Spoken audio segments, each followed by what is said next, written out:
আমি ঢাকা মেডিকেলের পরিচালক মহোদয়ের সাথে কথা বলি এবং আমার ডাক্তার সাহেবরা আমাকে ওনার ছবি পাঠিয়ে দিয়েছিল। ছবি দেখে আমি রাত্রে সিদ্ধান্ত নিলাম যে ওনার যে ইনজুরিটা সেটা একটা কম্বাইন্ড অপারেশন দরকার, যেখানে আমাদেরও দরকার অর্থোপেডিক সার্জন, সবাই মিলে একসাথে করলে ভালো হবে এবং সেটা আমাদের এখানে সবচেয়ে ভালো করা যাবে। সেই সুবাদে আমি মাননীয় আমাদের যে পরিচালক ঢাকা মেডিকেলের ওনাকে বলি রুগীটা আমাদের এখানে শিফট করার জন্য। রুগী শিফট হয়েছে, আমাদের এখানে ভর্তি আছেন।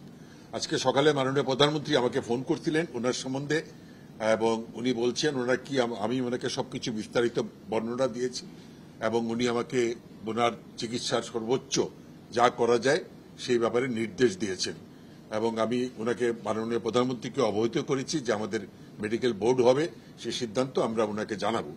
তো যাই হোক, এই হল সর্বোপরি মোটামুটি আমরা আমাদের সর্বোচ্চ চেষ্টা করব যেন উনি আবার ওনার যে কর্মক্ষেত্রে সেখানে যেন ফিরে যেতে পারেন।